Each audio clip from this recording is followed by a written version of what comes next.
Okay, 63 points this week was a very good score. Well, not very good score, but it was better than I have been doing. Finally got a green arrow. Please like, comment, and subscribe, and answer the polls. Yeah, bringing in Mendy didn't really do much, and the Ross Barkley hit proved to be a big mistake. I mean, those extra 4 points would have been nice, but in hindsight, I still stand by making the decision. I knew it was a risk, didn't pay off.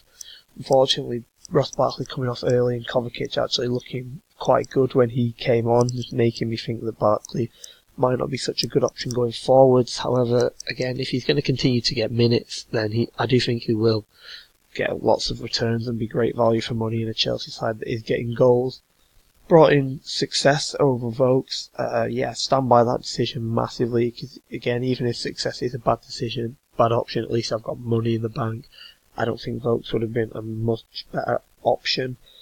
Doherty on the bench didn't get any returns, but he looked really good against Spurs, and it looks like I've got a bit of a headache over who I'll play next week out of him and Success, but I'll talk about that more later. Aaron Wan-Bissaka, another player on my bench who I really can't wait to get him back in my team because he's been looking so good. I think he might have an England call-up due soon. Arnautovic looks really good. He's got a great run of fixtures. Really happy to be owning him.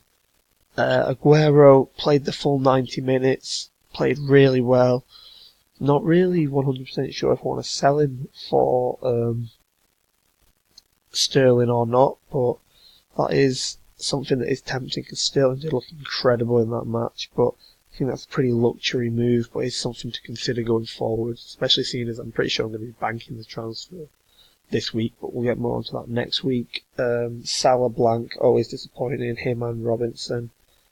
And Hazard played really well when he came on the pitch, completely changed the game, got the assist, and I'm really looking forward to seeing what he can do next week because he made a big impact. Chelsea just looks so much better when he's on the pitch. Maddison, he's pretty much on the chopping block. As I said, I'm not going to make any transfers this week, so he is safe for another week. We're going to play Burnley next week, but despite him passing the eye test, I really need some more attacking returns from him, especially with the likes of Richarlison absolutely killing it in that bracket. But yeah, we'll go on to the plans for next week now. Plans for next week, Captain Salah home to Fulham was always the plan. The home and away Agureo rotation of him and Salah has been working very well for me so far. Salah's numbers are still a lot better than Mane's, despite Mane outscoring him. Of course, if we keep saying this for, the months coming forwards, then eventually I will have to make the switch, but I just do think long term, eventually the cream will rise to the top and Salah will start to get those points that his performances are deserving. Hazard against Everton looks a very good fixture. If I look at the whole of my back three, Robertson, Alonso and Mendy, I do think very good fixtures, even though United are on a high after getting a very lucky win against Juventus tonight. Patricio, one more fixture until him and Doherty can hopefully repay me bringing them in on my wild card.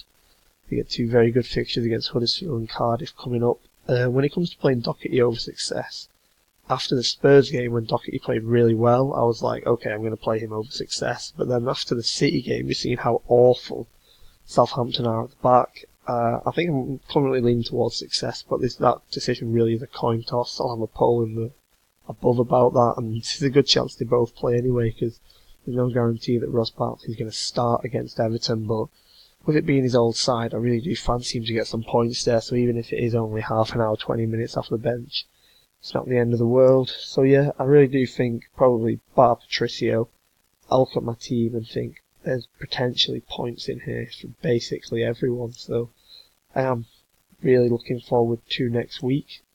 And about my transfer plan, as I say, I'm going to bank the transfer next week, and then the week after will probably be Maddison. But the good thing about banking the transfer is it could be Barkley that goes away to make way for Richarlison.